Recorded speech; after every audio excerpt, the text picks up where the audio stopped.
e que, nesse particular, o da sociedade da informação, nós, as pessoas preocupadas com os direitos humanos, temos uma tarefa gigantesca a realizar.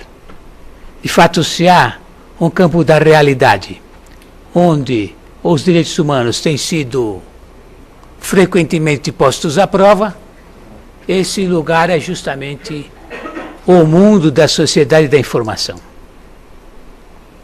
Eu particularmente tenho me preocupado bastante e escrito também alguma coisa sobre essa realidade tão comum como é o Facebook, e quando me falam, viu, Viles? Sim, quando me falam do grande irmão, sim, o Big Brother, eu não penso no reality show, embora eu vou falar alguma coisa sobre o reality show. Mas, na verdade, o verdadeiro Big Brother, hoje em dia, é o Facebook. E é um brother tão pouco afinado conosco que toda e qualquer informação que você coloca ali é automaticamente transmitida para o serviço de inteligência norte-americano. De fato, o Facebook tem um contrato com o governo norte-americano para passar incontinente toda e qualquer informação que ali você deposita, às vezes de boa fé, ingenuamente, e que vai ser codificada e interpretada ao seu talante por aqueles que podem não conhecer muito bem a sua categoria de pensamento. Então, o Facebook é o grande reality show dos nossos dias, e nós temos que tomar muita atenção para essa impressionante realidade. No blog que eu mantenho na Tribuna do Direito, a qual convido os senhores a acessarem, eu já escrevi algumas vezes sobre esse tema e me preocupa muito o que isso representa em termos de realidade dura da sociedade da informação.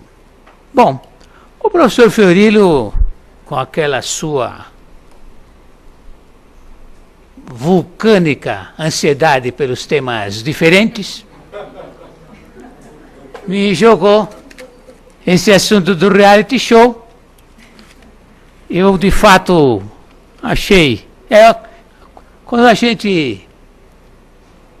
Ele disse, olha, vamos escolhendo os temas. O que sobrou ficou para mim. Simplesmente não fui eu que escolhi.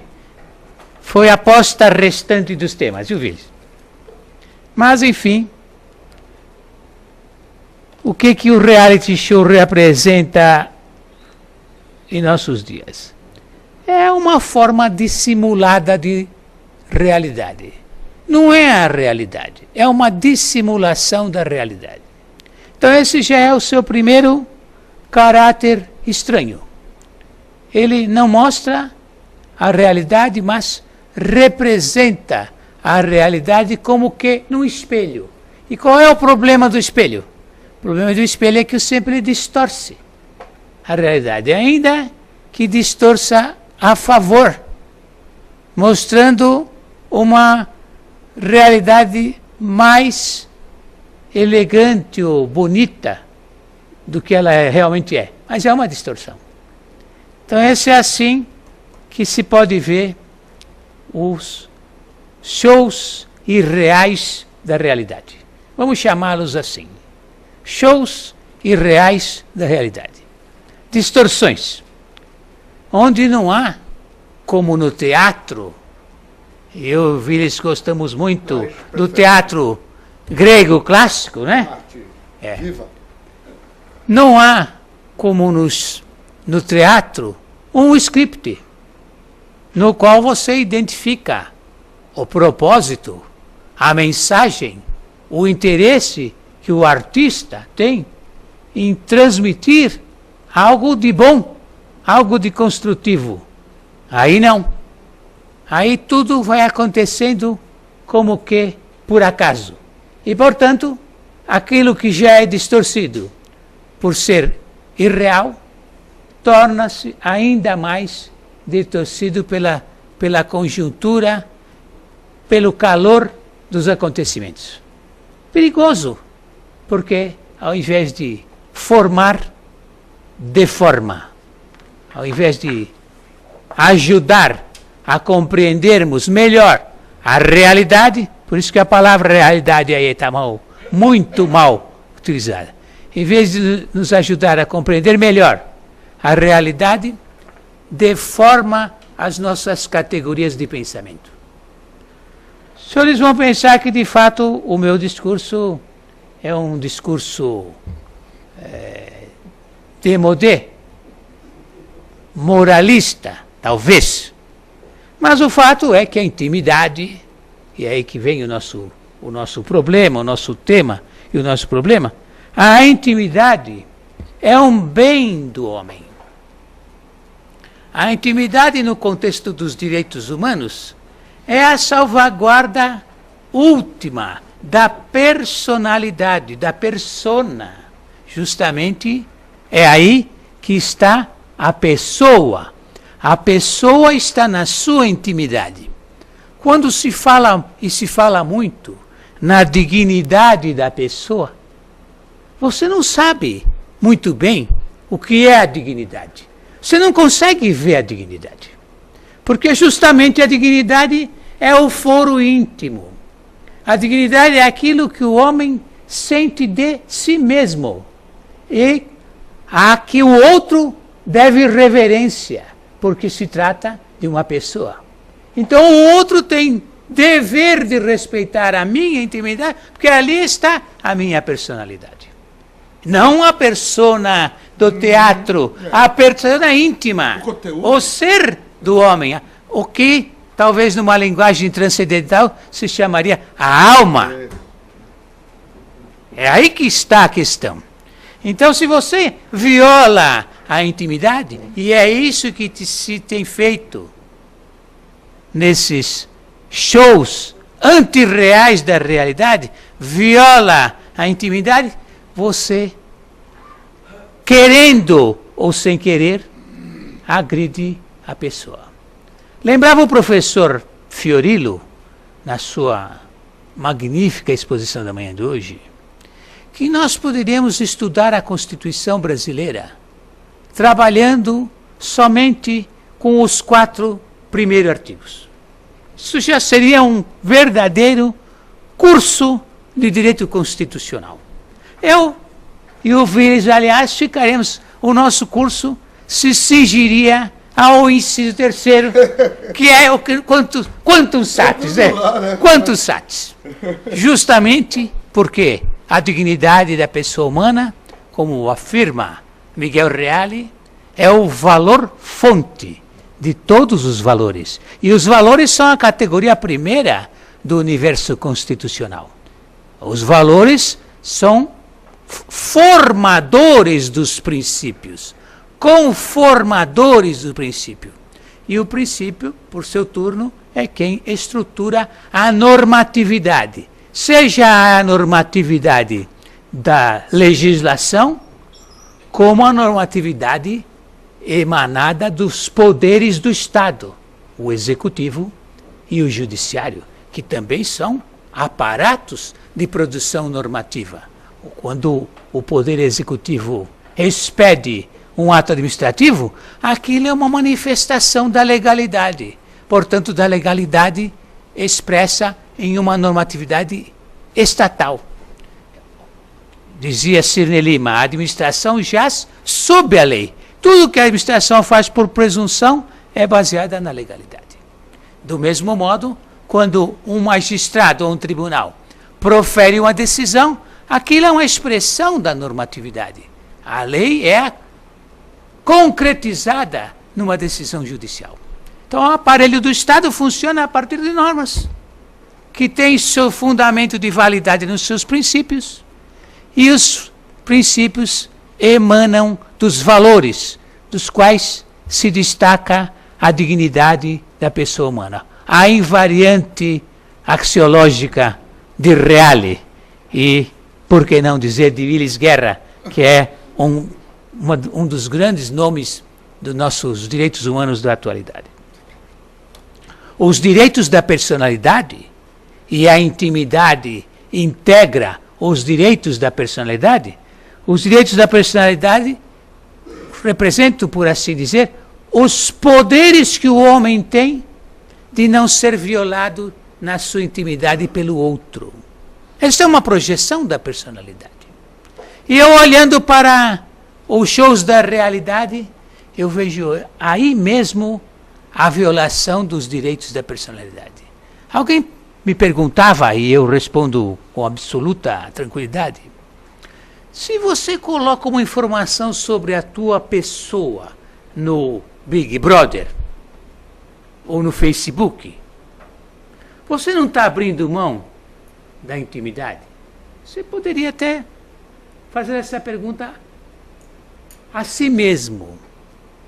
Porque se você fizer pergunta para mim, eu só tenho que lhe responder através da única ferramenta que antecede o direito, que é a ética. E a ética diz, não, aquela informação, por mais aviltante que seja, tem que ser traduzida como um direito da pessoa, da sua personalidade. Eu posso falar para o Willis assim, Willis, o meu cabelo está mal arrumado hoje, mas o Willis não pode me falar isso. Ele não pode. Mas você pode dizer que se eu posso. Eu te dou o direito.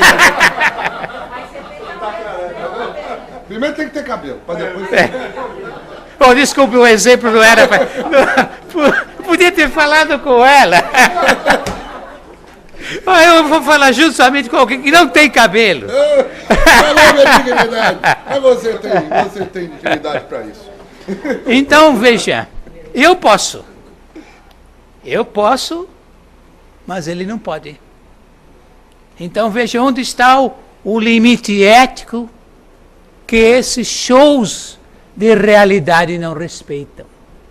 Esses shows de realidade menosprezam os direitos da personalidade. São, portanto, deformadores da realidade. Não são formadores. Não servem, posso dizer que não servem para nada. Não servem para nada. E eu me lembro que, há pouco tempo, estudando uma questão de direitos humanos, muito interessante que os alunos me trouxeram, era sobre o direito à imagem. Quando estão gravando aqui, quando estão gravando, às vezes estão gravando, a OAB traz um papel para nós assinarmos. Vários aqui já estiveram em outras sessões e sabem que é assim. A OAB traz um papel para a gente assinar. Olha, o senhor assina aqui, por favor, que o senhor concorda com a utilização da sua imagem. Não neste momento, aqui já está implícita. Aqui está implícita a minha concordância. Mas e depois? E para além dos limites deste Congresso, quem me garante que essa imagem não será distorcida? Uma vez, eu estava em uma reunião na periferia de São Paulo e alguém fez uma brincadeira interessantíssima que mostra bem o que é a distorção, a manipulação das imagens. Mas nesse caso foi positiva, porque alertou as pessoas. Utilizaram então um televisor com uma gravação, 2 gravações. Na primeira gravação era a imagem de Dom Luciano, que muitas pessoas conhecem, né? Dom Luciano Mendes de Almeida, que foi bispo aqui em São Paulo e depois foi bispo em Mariana, Minas Gerais. Então, Dom Luciano era a imagem dele, mas a fala era de uma outra pessoa. Era a imagem do Dom Luciano e a fala de outra pessoa. E as pessoas estavam assistindo aquilo. Quem conhecia Dom Luciano e o seu discurso, percebeu rapidamente. Aí puseram depois o outro. Aí era a imagem do outro e a fala do Dom Luciano. Por isso que foi algo bastante curioso de ver. O outro era uma pessoa conhecidíssima.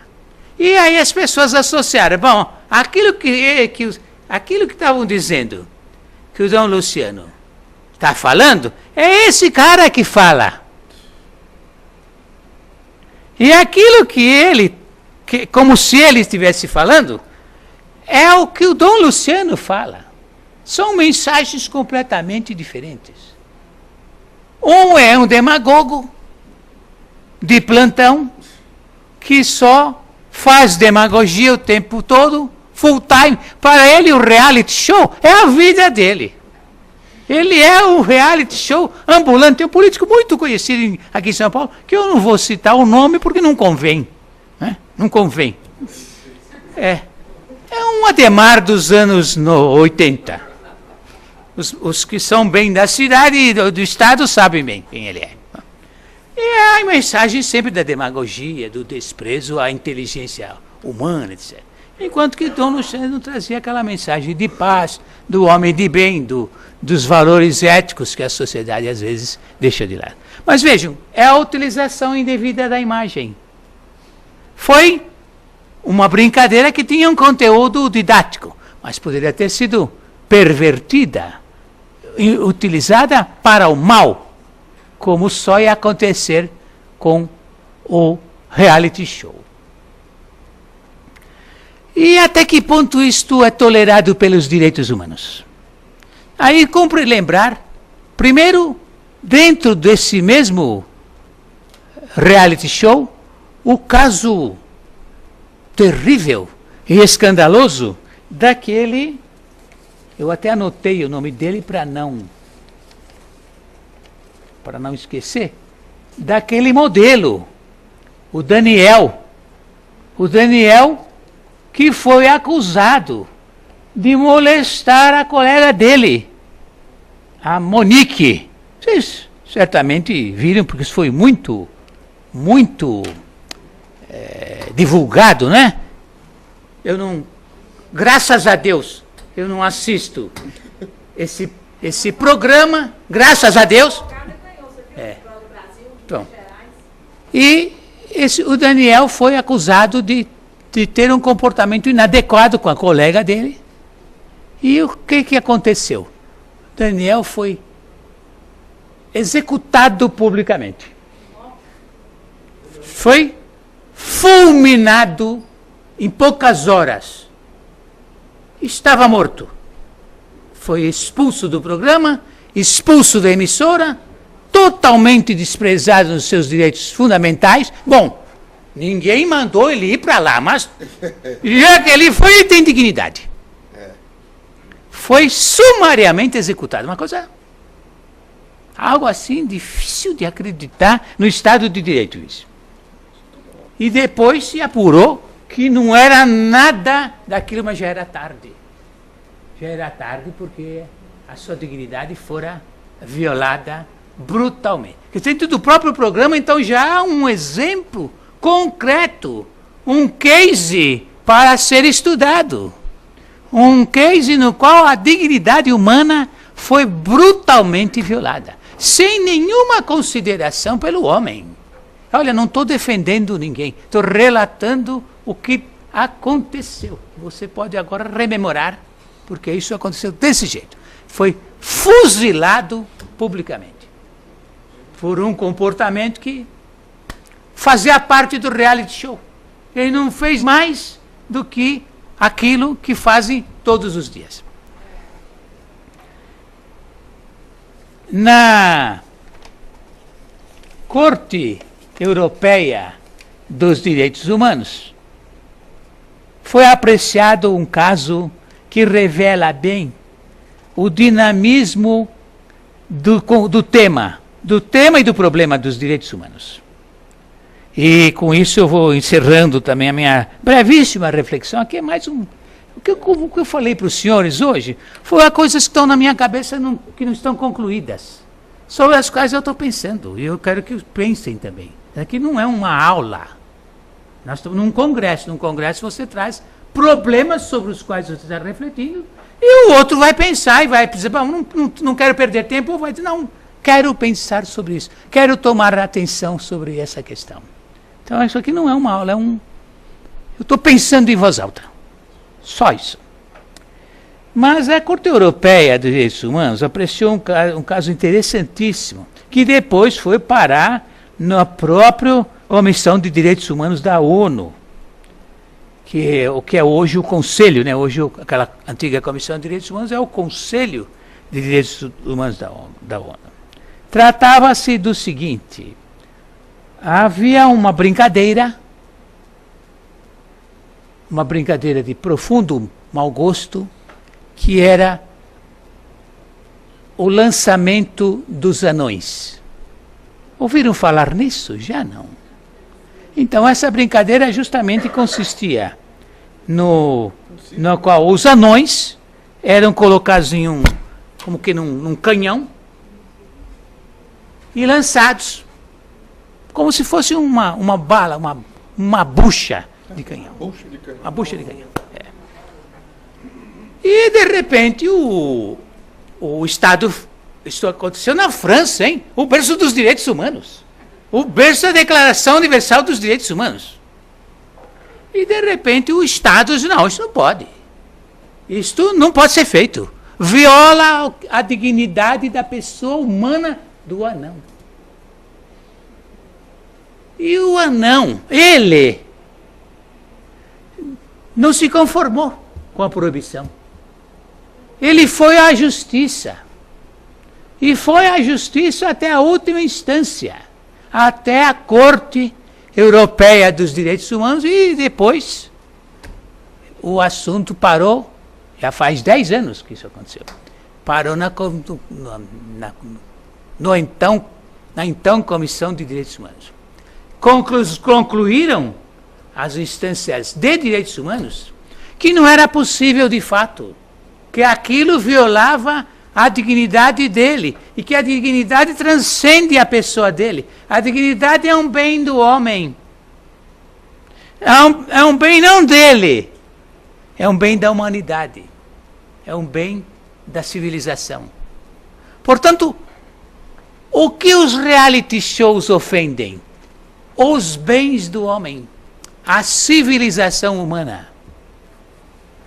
Há pouco tempo me contaram, e com isto eu vou encerrando, há pouco tempo me contaram que naquele outro simulacro de reality show que é O Aprendiz, o dirigente lá do Aprendiz simplesmente desancou o aprendiz, desqualificando com os adjetivos mais pejorativos que se pudesse imaginar, violando a dignidade humana dessa outra pessoa, que disse, mas ele foi lá, mas tem dignidade, ele foi lá, mas tem direito à preservação da dignidade. Quem tutela isso, senhores, é mais ou menos o problema que se coloca no nosso governo. Quem tutela isso é o Estado, é o poder público. No caso da televisão, é o Ministério das Comunicações. No caso dos meios de comunicação em geral, é o Ministério Público, ente tutelar dos direitos humanos. E por que não dizer que também cumpre ou incumbe a OAB zelar pelo efetivo respeito dos direitos humanos, como nós fazemos questão de jurar quando recebemos a nossa inscrição na OAB. Nós nos comprometemos a zelar pelo efetivo respeito dos direitos humanos.